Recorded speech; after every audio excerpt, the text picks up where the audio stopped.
a integração entre branches não é restrita só a essa integração entre branches de um repositório local, não. Tá?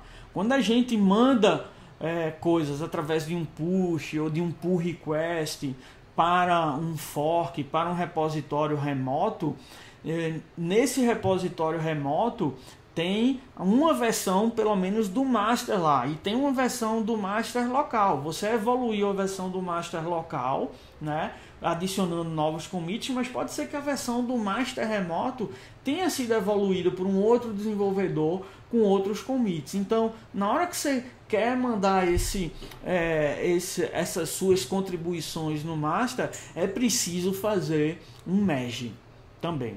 Então, merge não é só necessário, não só acontece entre dois branches locais de um repositório local, não. Pode acontecer entre branches, um local e um de um repositório remoto, como a gente vai ver agora. Tá? Nesse exemplo que eu dei, se eu evoluir o código com novos commits aqui no meu master ou num branch, outro branch qualquer além do master, né, e quero mandar isso através de um push, por exemplo, para um repositório remoto, se no repositório remoto já tem commits novos enviados por um outro desenvolvedor, eu vou ter problemas. Então eu vou ter que, antes de enviar, antes de dar o push, por exemplo, eu vou ter que pegar com o pull as novidades que estão lá no repositório remoto, trazer para o meu repositório local para integrar isso.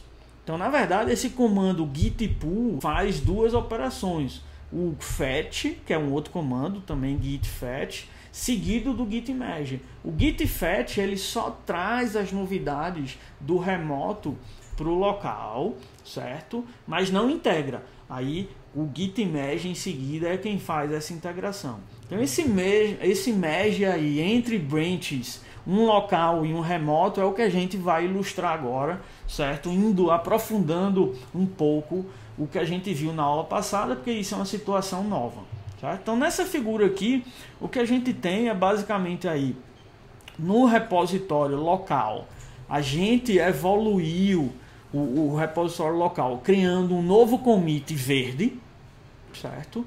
Mas enquanto a gente estava fazendo isso, um outro desenvolvedor no seu repositório local criou um commit vermelho e deu um push desse commit vermelho para o repositório principal. Deu um push direto para esse principal, se ele tem acesso de escrita. Se ele não tem acesso de escrita, ele pode ter dado um pull request para um fork desse repositório principal que a gente está vendo aí, remoto, né? Ele pode ter dado um fork e depois ter dado um pull request e esse pull request ter sido integrado, certo? Não interessa, via push ou pull request, o fato é que o commit vermelho feito por um outro desenvolvedor chegou lá no repositório principal antes da gente mandar o verde. Então na hora que a gente tenta mandar o verde, a gente vai ouvir essa reclamação, olha, o verde, né, não posso enviar isso agora porque já tem coisa nova lá no repositório principal. Então se tem coisa nova no repositório principal, eu tenho que primeiro trazer essa novidade, que é o commit vermelho, trazer isso localmente, né, e integrar. E é isso que eu faço com o comando git pull, certo? Então nessa figura, veja aí que a gente tem dois masters e são dois ponteiros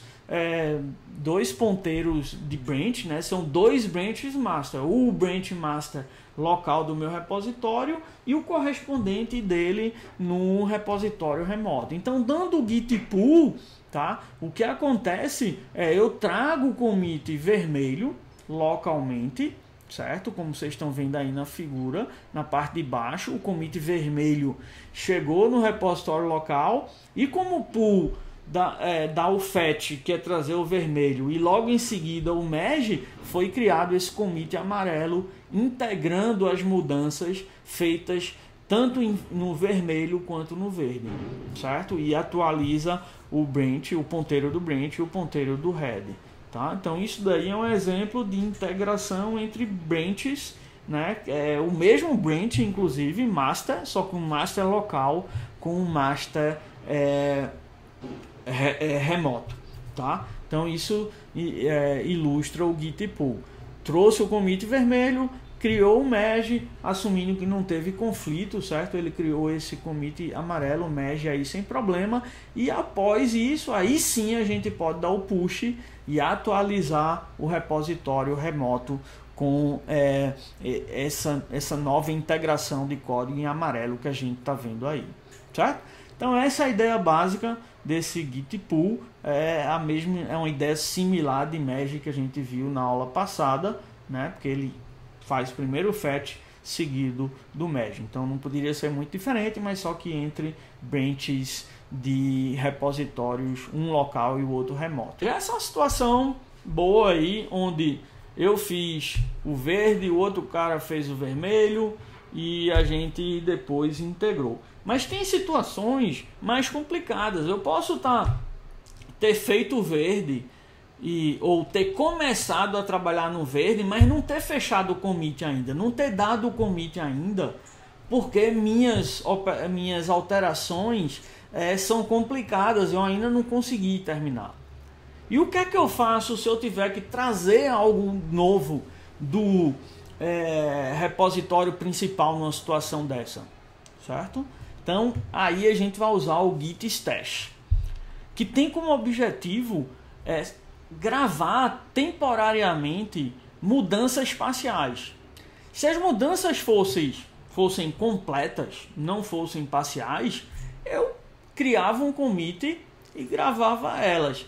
Mas eu não estou pronto ainda para dar o commit, entendeu? Eu não quero dar um commit só com metade do código da operação que eu sou suposto implementar agora, certo?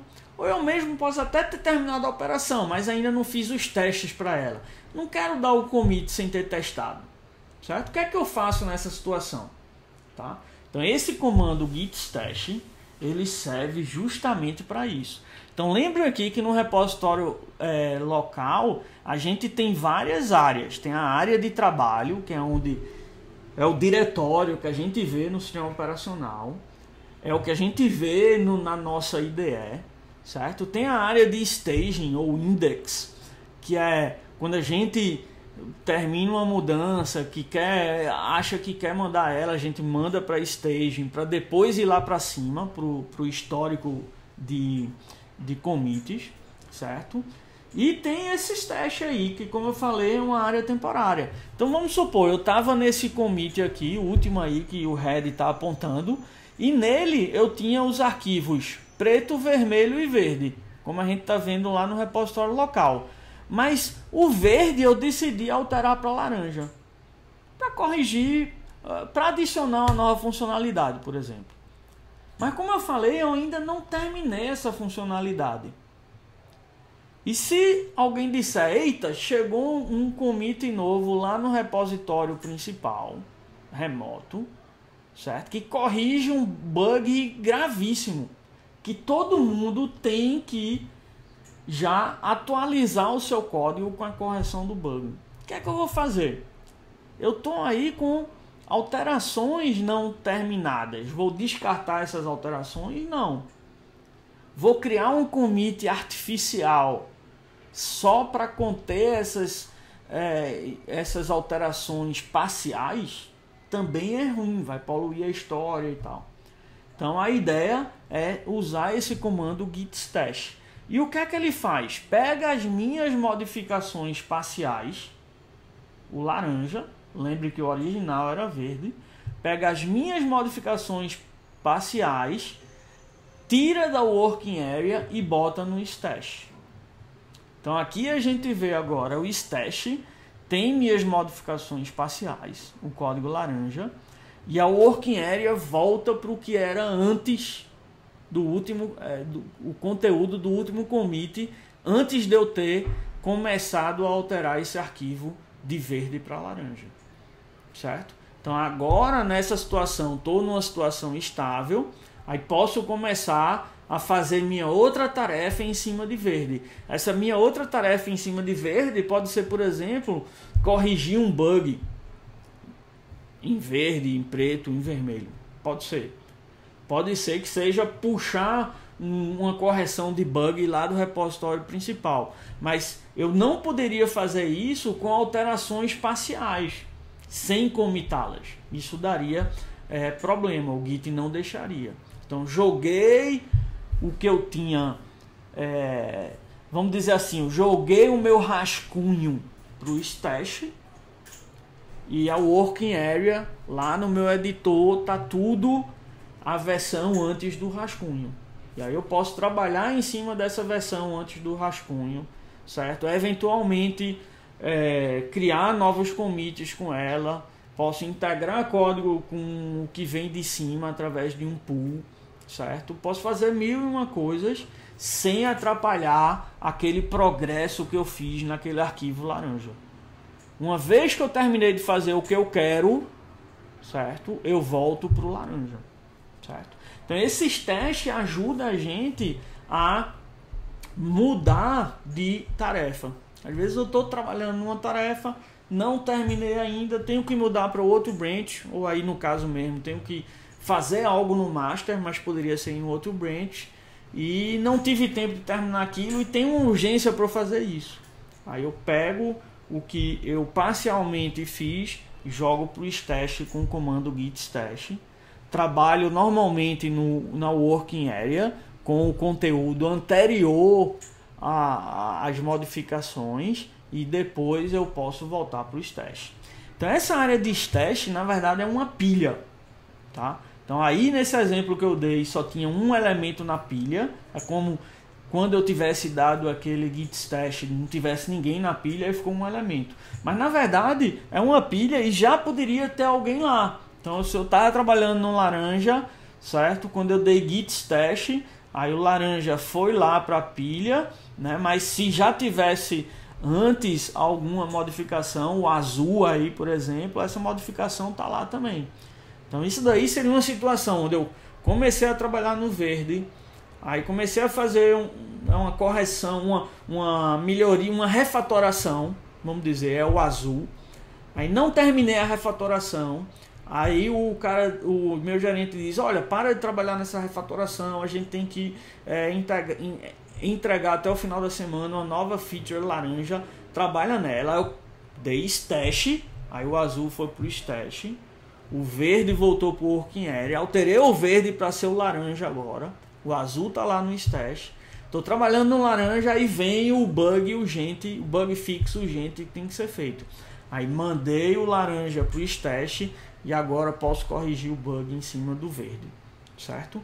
Então o stash é essa pilha aí que eu consigo guardar rascunhos, diferentes versões do código que eu fui alterando e não criei commits para registrar elas porque não foram alterações, mudanças consolidadas, terminadas, são mudanças parciais, tá? Então isso é uma pilha, eu posso simplesmente tirar elementos dessa pilha, jogar fora com um git stash drop, e posso também pedir para pegar o que está na pilha e colocar lá no working area, aplicar as mudanças que estão na pilha às mudanças que estão no working area, certo? Então nesse exemplo daqui, certo? Vamos supor que eu comecei a trabalhar aí nesse arquivo, né, que antes era o arquivo verde, agora ele tem um pouco de amarelo com preto aí, foram as mudanças que eu fiz, né, para corrigir o bug, e corrigi o bug e não quis dar um commit, vamos supor que fizesse sentido isso. Aí se eu der o stash apply, eu vou pegar o laranja que está lá no stash e misturar, fazer o merge, integrar com esse amarelo que está preto aí.